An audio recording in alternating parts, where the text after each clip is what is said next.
Hello, welcome to Smoothie for the Mind。让我从生活和文化中萃取成分，替你调制一杯心灵思慕席。富锦街这条街对我来说是一个意义非凡的地方。第一个呢，它真的是一个很美的台北的小巷弄哦，觉得是在台北闹中取经里面的一叶方舟。第二个是因为之前从热恋好到结婚，生子。初为人母，2011年都一直住在这边，所以觉得这条街在我的生命中有很深刻的意义。那个时候常常去的乌鲁木鲁的本店第一家店也就在转角。那到了现在，乌鲁木鲁有了新义店，也有了松江店，而且不断的发展，有了书店，也有住宿等等，还有展演的空间。其中最常见到的就是译文。詹译文，也就是今天的 Smoothie Talk 受访者，他的文章也可见于《比蝴蝶飞更远》这本书中。所以，我们今天就透过 Smoothie Talk 来听听他的文字和餐饮心情吧。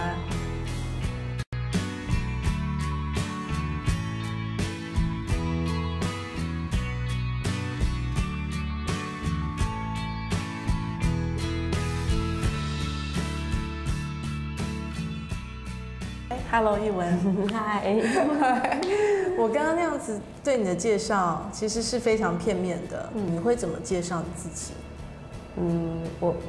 我自己的话，其实我觉得还蛮简单的嘛。然后我现在最常跟大家介绍我的职业，或我这个人，我就会说我是乌鲁木鲁的打杂的阿姨这样。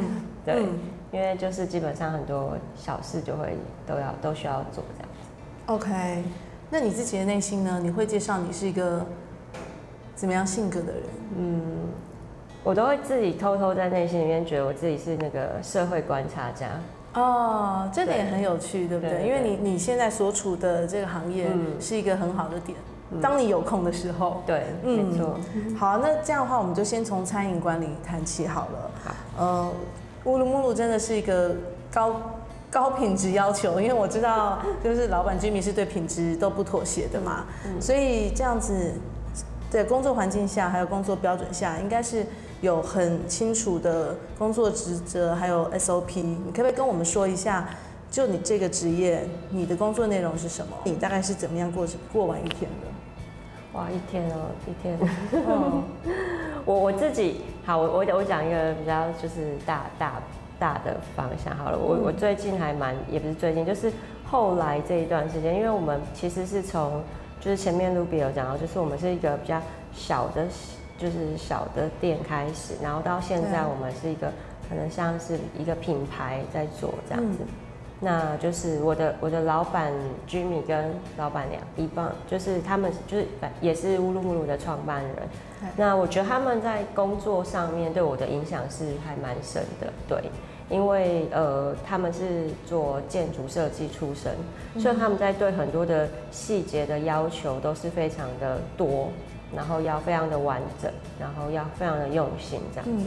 那其实我跟他们一起工作大概10几年了，真的已经10几年了。所以其实，在这种系统训练下的话，你刚刚提到的高品质的辛苦，其实对我来说没有这件事情。所谓的辛苦，因为它已经变成是高品质这件事情是基本的状态，就是我们要有这个东西，那我们才会再去往上加。对，所以到那里我都还不觉得辛苦。这是你觉得你被慢慢教育训练出来的吗？还是你本身就是一个还蛮完美主义的人？其实不是我们可以讲星座嘛，我是处女座，然后大家就会觉得说，你就是怎样，你就是这样。我不是，其实我对我自己的那个就是私底就是撇除掉工作，后来朋友都会说，哦，你好像只有工作上你会很利落，然后你私底下好像跟有点是白痴，就是有点笨，神经很大条。对，因为对自己的事，可能在工作上，也许比如说管钱或财务的时候，就会很精准，要知道数字落在哪边，是，然后可是你可能打开我的包包，可能钥匙啊、零钱就是整个满的包都是乱七八糟的，对，就是还是有一点落差，但是可能在工作上是在那个训练，也不是对，在这个系统下的很长一段时间，所以它变成是一件对我来说，它其实是一件很自然的事情，它是一个很反射的东西，它不是辛苦的，对。但这样也许是因为这样，所以我才可以，还是很热情，然后很开心的在做这件事，就是一直对。然后变成管理者的状态下，就是需要把这样子的基础建立起来之后，然后带给其他的人。那所以我都会说，你刚刚问我说一天在干嘛，然后我都会就觉得，我一整天都在坏嘴，都在挑剔。对，因为我们可能已经，比如说，也许一般人觉得60分就好，可是我们的基础可能是在80分，那80到100之间就有需要很多的挑剔。对，那但同事们会觉得，伙伴同事会觉得有点挫折，但我还是会称赞人。不过大部分的时间，我需要把客人或是我们服务的人或是朋友没有看到的地方说出来，所以。在这个时间里面，我可能做比较多，就是除了但一些我刚刚讲的打杂之外的事情，跟其他同事不一样的比较多，可能就是在坏嘴，没有挑剔一些事情，然后想要把这整件事情督导这样。对，做得更好，这样就是一点点开玩笑的做法这样子。那我觉得他们都很棒，就是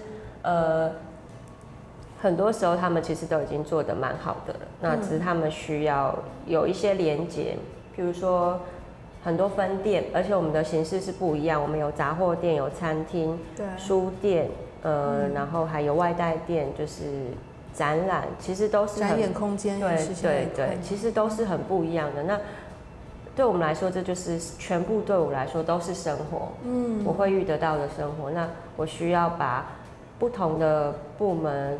把它连接起来，对，那可能是比较多是我目前在做的事情。所以其实从大方面来看，你可能要做很多的统筹，还有横向的沟通管理嘛。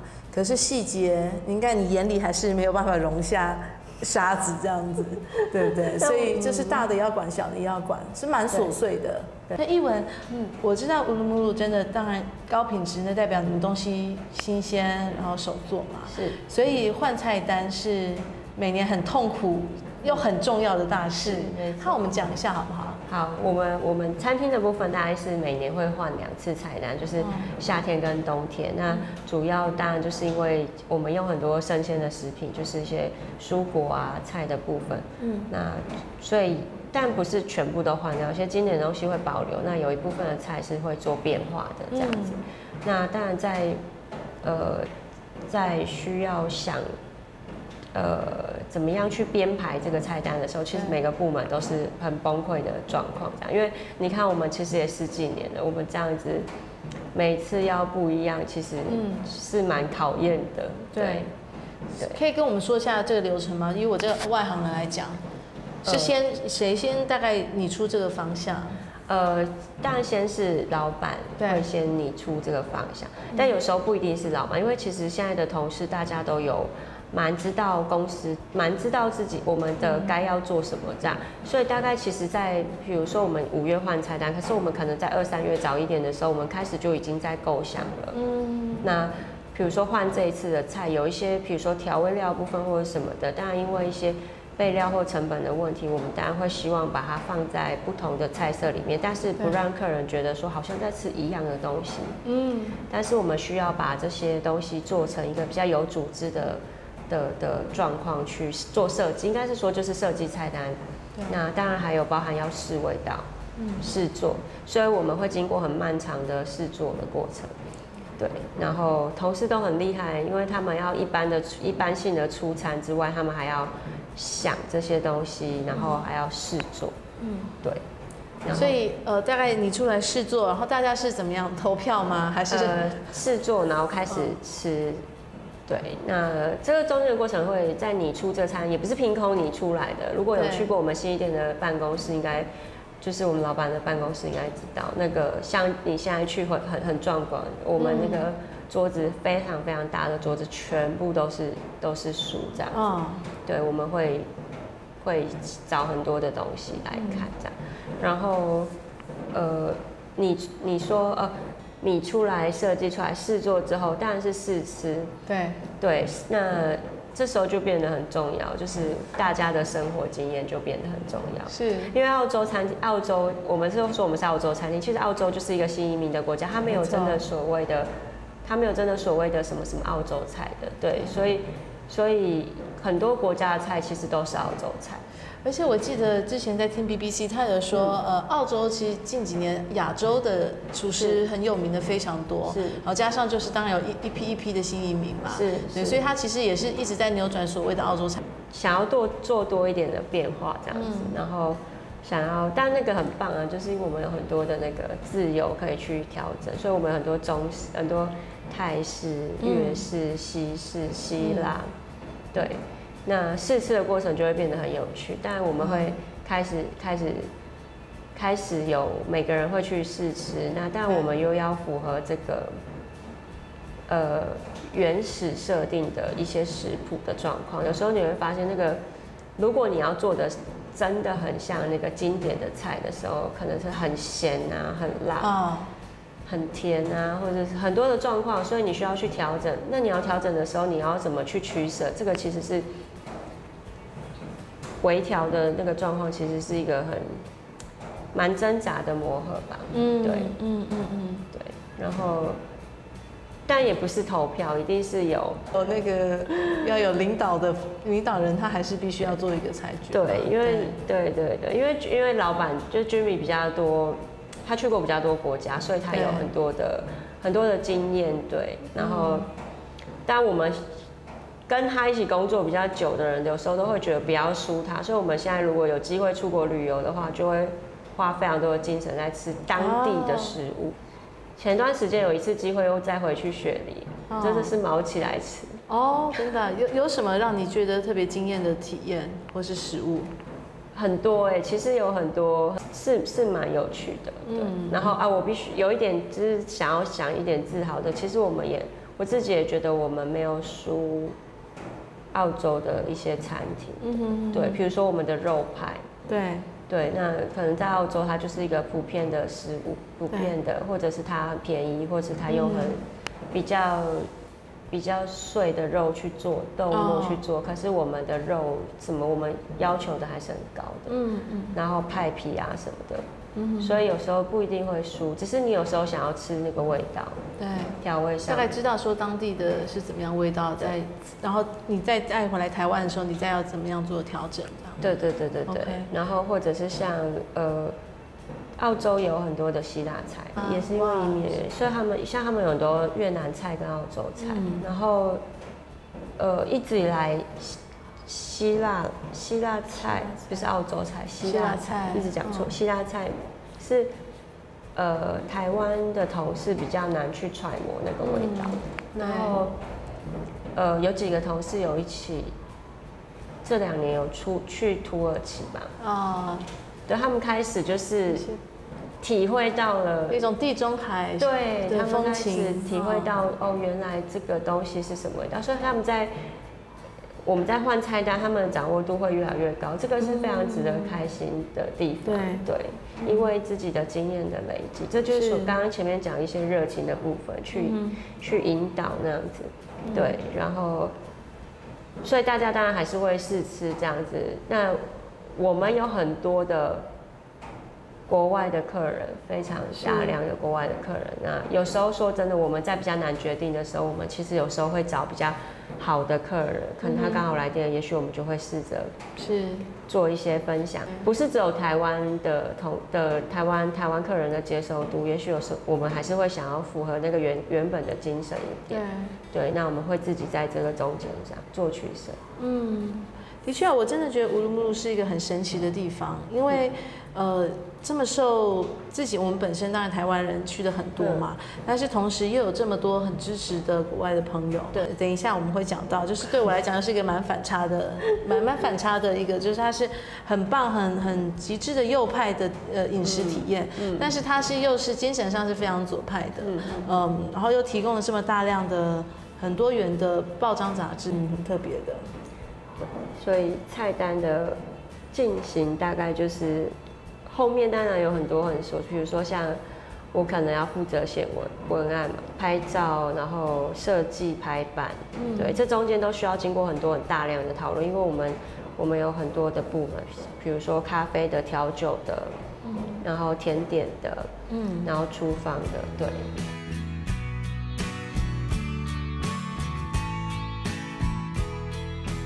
餐饮管理里面，当然撇除掉我们说的很多的最基础的东西，就是比如说成本啊，那些商品的品质控制，我觉得那些都是最基本。但是我觉得不管什么工作，跟很多朋友聊天到最后，其实很多团队最后都是人的管理这样子。我们这个阶段，或是我现在遇到的同事，其实都算是20岁到30。也许从18岁开始，18到35这之间的。然后我自己后来觉得有一件事情，其实去跟他们说明是比较容易的。一般我们比如说我们在聊天，要想要跟你比较融洽一点的话，也许我们就会开始问星座啊这些的，对。然后常常在工作上面，有时候我觉得那个是。但当然，我是到了我现在这个年纪跟状态的时候，我才能够去理解那些东西。那我可能以前也是不知道，那我现在需要跟他们说明这件事的时候，我后来用我最常用的方式，当然就是私底下跟工作上所谓的一个连接。其实我最常用的一件事就是谈恋爱这件事情。对，就是因为这个在每个人的生活里，不管你有没有，但你一定会喜欢别人，对，或者是被喜欢。是大家对于所谓的爱情或者是恋爱，或者你看很多韩剧，就是大家对于这件事情都是有一个共同的连接的，然后也知道是什么的。所以我很常在工作上面很多的状况，我会跟他们说，你们要想象你们自己在谈恋爱，对。比如说你们在做这个食物，你们需要很有热情，就是别人会感受到的。觉得这个是要送给喜欢的男生，对，喜欢的女孩，真的不一样，真的不一样。如果你做一个蛋糕，你放了很多，你是想要给你爱的人吃的话，那个东西真的吃起来是不一样的。这个好难，就算是。我一个现在并不是在爱河中的人，跟你现在是深陷爱河要做的蛋糕，我们都按照食谱，你觉得做起来还是不一样吗？完全不一样，这是真的，这是真的。好 ，OK。然后有一些人技术是不好的，有一些你会其实因为你有很多的比如说像我是做了很多的观察、很多的比较之后，你可以理解有一些人他的技术是不好的，他不是科班出身，有一些人他是非常有技术的。刀工什么什么都好，然后，但是他们做出来的东西，这个没有技术的人，他也许会比较好吃，因为他有很多的热情，跟他有很多的爱。你知道，如果你谈恋爱的时候，你看什么东西，你都要觉得它要很美。对，这个可能就跟摆盘一样。对，就是你可能会用尽全力在把它做满这样子。对。这个蛮有趣的，就是像人家说，你如果一个植物在生长的时候，你一直对它抱怨、嫌弃它，跟你一直称赞它，长出来的事情是不一样的。是。好，所以进去乌鲁木齐是一个其实是充满爱的地方吧，就是大家尽量呈现爱的那一面，在他们的食材里面。然后如果他们有时候很长，譬如说要我分享他们的。比如说要出去玩，要做什么事情，那我很常会跟他们说，你们就去看电影、看书或什么。但有些人就对这个没有兴趣，对。然后我还蛮常会跟他们说，你们应该当他遇到工作瓶颈的时候，我其实最常说的不是说你去放假什么，我说我觉得你需要去谈恋爱。对。但是谈恋爱就是热恋中是很 OK， 对不对？但是他之后也有可能要排解心碎的时期啊。没错，这是人生很重要的地方。那包含是跟你在做工作，跟你在做餐饮，其实也有很大的关系。对，那个心碎是非常重要的原因。你知道很多的创作者是心碎之后可以写出很多很好听的歌。是。对，所以那个经验非常的重要。包含不是只有热恋那个部分，包含心碎的那个部分。你刚刚讲到创作，我知道你一直有在写作嘛，是大概从什么时候开始，你觉得你产生了对于写作的热情？还蛮小的吧，对，其实还蛮年轻的时候，因为对啊，其实很小的时候就一直有写日记的习惯。那时候当然不觉得是写作啊，就是写日记，然后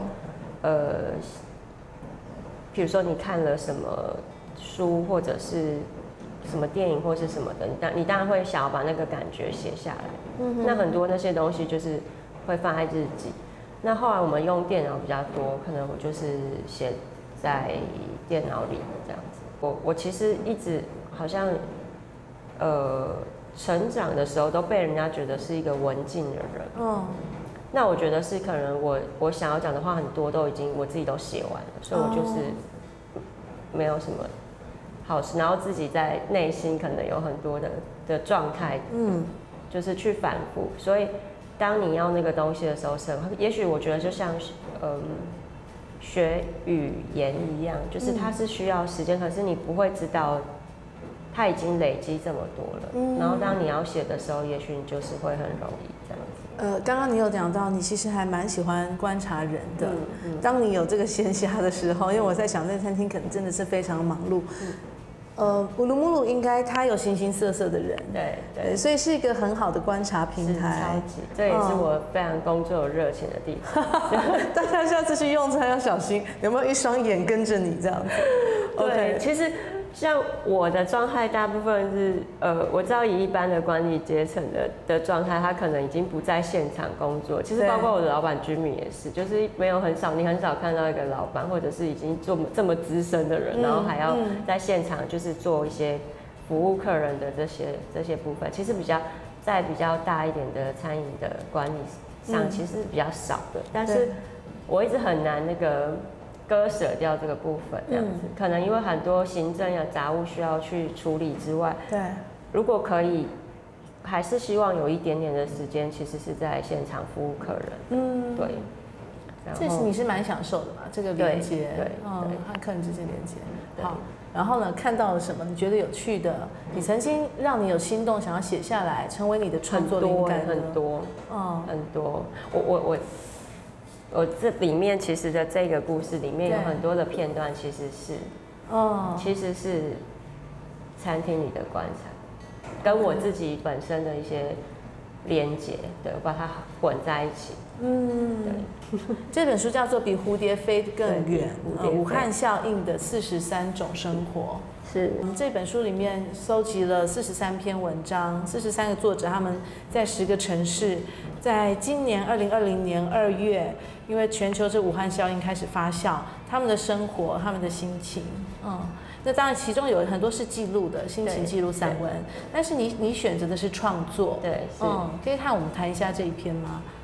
我觉得它读起来有好孤独哦，真的，然后又很热烈，对，当时就是社长就是邀请，他其实在序里面有写到为什么会有这个，他写的蛮清楚的，然后他邀请了43个作者来，就是这一段时间的一个记录这样子。对，那我其实是第一次被这样邀稿，那第一次就是知道自己的作品可以这样子以这样的形式被公开，我其实还蛮开心的。那我那时候收到那个邀请的时候，其实当下自己当然有很多的情绪是需要被安顿的，所以觉得有这个机会可以写，觉得很棒。对。我会记录这个东西，其实还是跟自己的餐饮的工作脱离不了连接。如果如果大家有可以来买来看的话，那因为这个疫情的关系，就是很多人是被隔离的状态这样子。那我刚刚一直讲到，就是我要什么恋爱或是什么的，我必须要讲，就是我的确是一个我是一个工作狂，就是是一个工作狂，但是我其实另外一个生活是我是一个没有办法不恋爱的人。对，我刚想说，是不是你要讲工作狂和恋爱狂？就是我其实是对我其实是一个没有办法不恋爱的。我觉得这件事情是很重要的，很重要的一个平衡，这样子。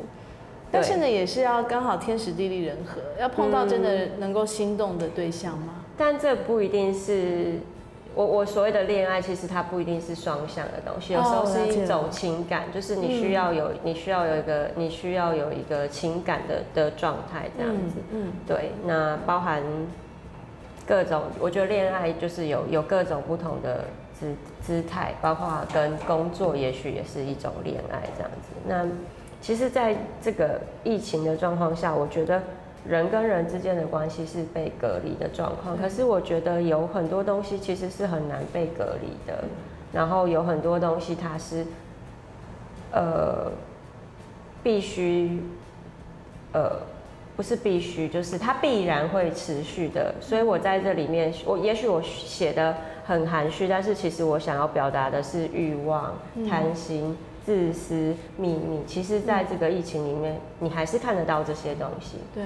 那也许大家只是可能会想要很正面的讨论一些现实的，譬如什么我们要去哪里买口罩、酒精，或是生活的记录。但是我可能比较把这样子的状态把它写成一个创作，就是表现出来。那很难脱离餐饮的状态里面，就是我其实在每一段里面都放了跟酒精有关的，是有点像是音乐评要推荐音乐一样，就是餐饮人有一个责任，就是我必须要推广一下，就是你自己觉得很让你心动的食材或是饮品。对，就是推荐一些就是跟餐饮有关。对，那因为它里面写的东西是比较多酒的，那很多人可能会觉得酒很难，或者是你去酒吧你也不知道你要点什么调酒，所以我可能就是写了一些酒的名字。那也许你读者是看不懂的，但是如果他真的有机会到酒吧去喝到这样子的调酒，或是这一些酒的话，其实它是会有连结的。好，下次去试试看。对，我要讲那个我的结局里面最后有讲到一杯酒，因为我的主题是飞行嘛。那其实我一开始在写的时候没有，只是我突然写到那一杯调酒的时候。那个调酒的颜色很像天空的颜色，所以我才会用飞行。就是说 aviation blue。对。那我们现在请一文替我们从中朗读一小段。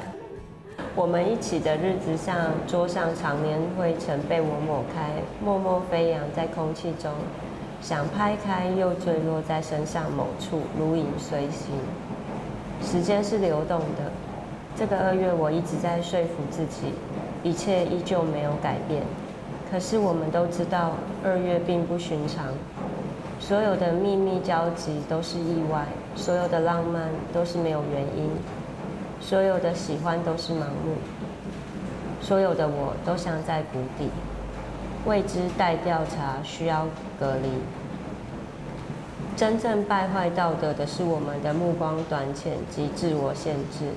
所有的贪心及欲望的发生，只是心痛却无法阻止。时不时放你在脑中行走，然后再把你赶到角落，对你说：“嘘，不要说话。”喜欢你做的食物，喜欢独占你的一些时刻。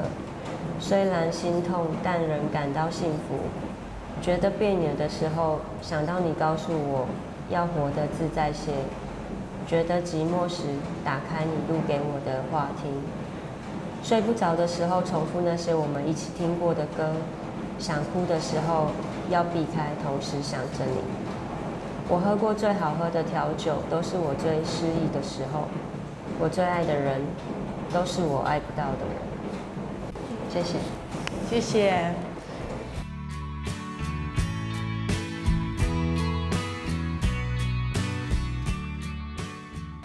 我读这篇的时候，我觉得它好浓郁哦，还没有尝试过你书中提到的那些酒，但是还是可以感觉到它很强烈。一般的时候认识你，或是没有认识你那么深，就跟我以前的印象一样，就是这样素素雅雅的，甚至是觉得有一点点疏离感，就觉得内外有蛮大的反差。然后我就觉得跟乌鲁木鲁的在心中，在我的形象是很像的，因为其实是还蛮提供的是很右派的服务啦，就是真的是非常高品质、高规格，价格当然也不低，因为它反映在它的品质嘛。但是它的精神又是很左派的。包括你们其实就很公开支持很多的比较弱势族群啊，或是说政治倾向，或是说比较偏社会主义一点。是。我觉得这种反差是很有趣的，可以跟我们讲一下你自己的反差，还有乌鲁木鲁的反差吗？你怎么看？其实我没有觉得很反差。其实我常常这些就是像 Ruby 刚刚讲的这些状态状况，其实我也会蛮常听到，但是自己每次都会觉得有点惊讶，就会觉得怎么会是这样这样？因为自己是没有感觉到的。对。然后我年轻的时候，就是在年纪小一点的时候，我听很多独立音乐，然后听很多的独立音乐的创作跟表演，包括很多的音乐季这样。然后当时也是很想要创作音乐，但是我觉得这个真的天分，我自己觉得好像没有办法这样。然后摇滚乐嘛，就会觉得很硬，这样就很想要活得很像一个 rocker 这样子。对，就是可能在音乐上没有办法当一个 rocker， 就是在生活上我就一直会，对，这可能是我的那个一直在执行，很认真的在对自己执行的事情，这样子，就是可能有时候要潇洒一点啊，要独立一点，然后要有很多自己的精神这样子。那我觉得这个是很重要的。那整个独立音乐的整个摇滚史其实是跟很多的历史去做结合的，然后它里面有包含了很多的社会的议题跟演进。对，我觉得这个是一直影响我。对，然后后来我跟那个我老板Jimmy聊，其实他也是一直都是他的求学或是他的成长过程，其实也是有很多这些东西的。对，所以我觉得那个真的跟我们自己接受到的养分有关，所以就是很自然，我们经营的场所就会变成很多那个自己的精神在里面，然后这些东西都是影响我们蛮深的。当然就是很多的议题的社会议题的冲撞其实是挫败的，对，是，对，但是它是需要一直不断的被尝试的，对，然后。所以我觉得我们一直在坚持自己的风格。我有时候会觉得我们的餐厅其实就像一个独立乐团，对，就像一个摇滚乐团。我们一直在磨合很多事情，然后想要融入这个社会，包括很多人在强调的你所谓的左派的议题，其实他们也不是想要这么的不食人间烟火，或者是应该是这样讲，就是我们很坚持自己的风格，但是我有一个很大的认知是，不食人间烟火的文青是会被冲撞掉的。但是如果你是一个 rocker 的话，你很难，因为你真的很硬，就是很难，你真的会一直在就是对比较没有办法去摇摆这件事情。对，中间其实因为你现在跟这个餐厅其实算是合体了嘛，这就是你生活中、生命中很重要的一部分。对，哇，雨下好大哦，所以我现在把音量放大一点。好，中间当然乌鲁木鲁从我那时候认识，对不对？其实你们是几乎都没有什么宣传，就是默默的做着自己觉得对的事，然后默默的拿出自己觉得最好的餐点。所以从那时候是小巷弄富锦街一家店，然后就默默的，我记得以前来都大概只有我跟我先生刚成立的那几个月，对不对？那时候还是男朋友。对。到后来觉得哇，可能只能够周间来，因为周末的时候都是大排长龙。那到后来信义店还有西门店，还有现在的松江嘛，同时你刚刚有说过，它其实也是横向的发展，因为也有不同的产业，住宿，对对，住宿，然后还有书店，对，其中的有哪一些是低潮点？食人间烟火的 rocker， 对不对？它还是会有它跌倒的时候。我觉得每一个新的开始的时候，其实都是低潮，每一个刚开始的时候都是一个低潮点。对，然后当然它会慢慢的变好。这中间里面有一个比较意外的是我们的西门店，它刚开始没有很好，然后当然它到后面也是非常好。好，这个可能我们真的败在所谓的资本主义里面。对啊，这点可以谈吗？对，我好可惜哦，我后来搬到国外，我还没有去过西门店，结果就先收起来。对，所以它其实慢慢的变好，然后它很有趣，它里面有一个小的电影院，因为它在电影街里面，我们跟整个地区上面的东西其实是结合的，然后包括文化的部分是一直我们很想要做的，然后它很符合我们的理念，然后还有一个，它其实是一个废墟，然后我们花了很多的力气去把它整理好这样子。那当然后面比较可惜，就是因为房东就是不愿意再租借给我们了，对，这个是一个比较可惜的地方，对，这个可能是你刚刚提到跌倒的部分，我觉得这个真的是，但我们还是希望说有机会可以再有小的电影院啊，或者是像西门店这么一个很酷的场所这样子，对。那至少在目前为止，可能它对我来说的确是跌倒的，对。对。那你自己人生中有没有什么跌倒的时候？有啦，还蛮多的。OK， 对。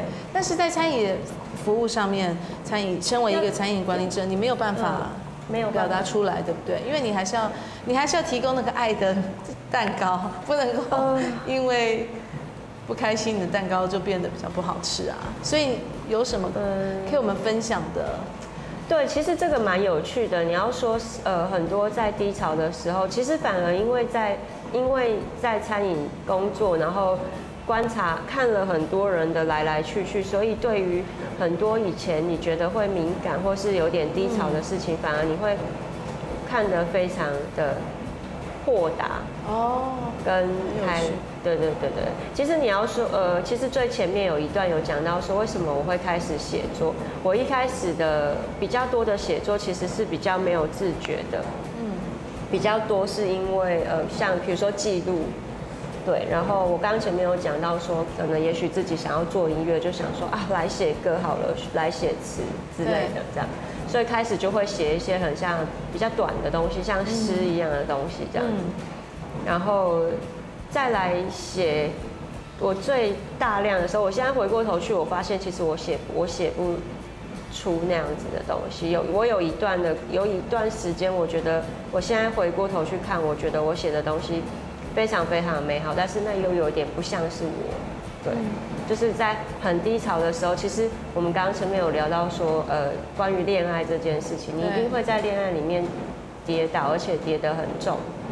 然后你要怎么样离开那个情绪？我那时候是用很大量的书写，让自己变好的，对，走出来的，对。所以，开始餐饮的这个工作之后，反而比较少。因为你要走出来，就是很快的去面对现场的客人，你可能还是会有比较低潮的时候，但是你可以很快的复原这样子。对，当然写东西才是一个持续的方式。对，只是那个能量的话，你在面对很多人，不过这当然不适用每个人啊，有的人可能受伤了就想要躲起来这样子。对，可是我可能就。目前不是这个，就不会用这个状态解决这样子。那未来的你吧，就餐饮管理上面，或是管理人，应该是这样。就你的现在的正职来说，还有你的写作，对自己有什么样的期许，或是想要发展、想要尝试的？这餐饮的部分其实比较能够希望在组织上面可以再当然希望自己可以再能够加强这个部分。然后我觉得理念的传递吧。OK。对，沟通意思吗？对，沟通。我最近比较常遇到一个状况，其实我觉得这些东西对我来说都是结合的，我好难把它分成一部分一部分说。比如说生活跟管理跟工作，其实对我来说都是连结的。然后我刚刚讲到说，这几年在带人的时候会遇到一个状态是，我觉得那个跟我们的生活背景好像哦，就是我讲的生活背景是指说政治背景，明确一点的说应该是这样子。我觉得台湾是一个很特别的国家，然后你要怎么样去，这里面有包含太多复杂的问题，然后包含很多教育的部分。那当然我们在传递这些理念的时候，某一个部分其实我们也是在做一个教育。我觉得在现在的年轻的同事身上，有时候会很忽略掉的一些东西是，他们会很常说我们要台湾独立，这也是我自己很常讲的事情。对，也许有人会觉得这个很敏感，不过我觉得这已经是一个不可逆的状况。可能所有的年轻的世代都想要做这件事情，可是会有一个很致命的缺点发生在我们的身上，就是我们个人根本一点都不独立。比如说从来不会自己洗衣服，不会扫地，不会削水果，这种很生活上的琐事是没有办法的，他们是没有办法处理自己的独立的。我觉得整个独立的状态应该是，如果你想要这个独立的精神，你必须要让自己也能够是完完整整的照顾自己的，那么你才有可能去照顾别人。那我们的工作是需要照顾别人的。对，那与其说我要教导很多说餐饮我们需要做什么很多我觉得餐饮学校或者是你去买很多书，其实你都可以上网看很多文章，其实你都可以理解很多太厉害的餐饮前辈在分享这些事情了。那我比较想要分享，反而是在这种生活上的。当你在这个部分很独立的时候，你在做很多事情，你在加入很多团队的时候，其实是会更完整的。但我现在要强调的不是说团队不重要，因为你必须要是一个好的独立的状态。对，我们在一起加入那个团队里的，我们在团队里的时候，我们才势必有办法更运作的配合的更好。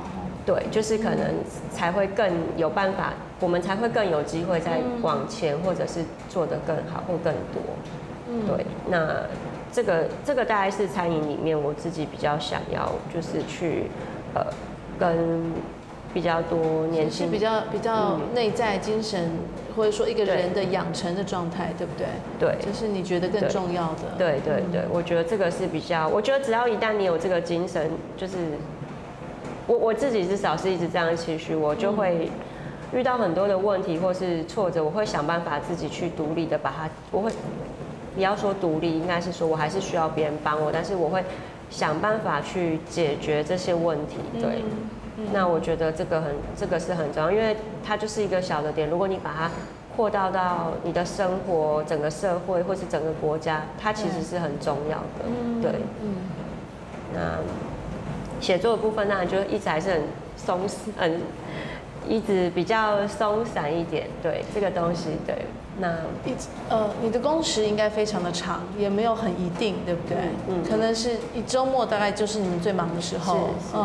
那回到真的，尤其像信义店，它的那个经营，对，它经营的时间又非常的长。我记得是早上7点，因为我先生每次只要回来台湾有时差睡不着，他就是赶快会去冲当第一个客人这样子，而且到应该是到晚上12点，对，1点这样。那继续写作这个事情，是不是对你来讲反而是一种休闲啦？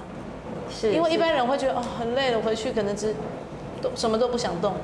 对，不会，还是会想要写一下这样子。那比较松散，那就是说，因为写的东西比较片面一点。不过当然，因为现在那个脸书啊、IG 都很方便，所以你不一定要写一个很长的东西，反正大家也不想看。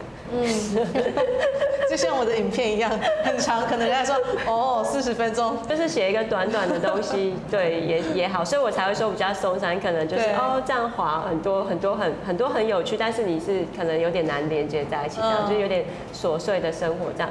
那对于创作，当然还是会想要有对自己的期许多一点，当然是希望有一些更完整一点的作品，这样子，就是说不一定是以什么样的形式去发表，但是我不会很期待这件事情，但是如果有我会很开心。可是如果没有这些发表或是什么，其实都无所谓，因为这本来就是我一直在做、一直在持续的东西。那我会希望我可以再持续的多一些，对，然后对，大概是这样子。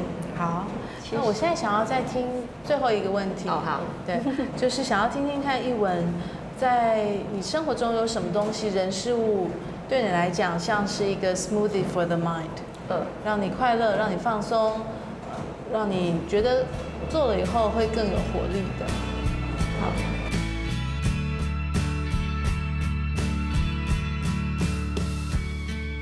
嗨，我是无路目路，热爱餐饮服务，也是热爱书写的艺文。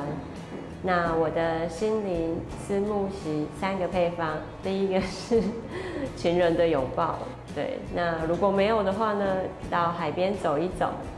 那如果没有办法离开城市的话，我会找一间不错的酒吧，然后喝一杯调酒，或者是喜欢的 whisky。那这个大概就是我3个心灵的思慕席的配方。那做了之后就会变得比较开心。谢谢。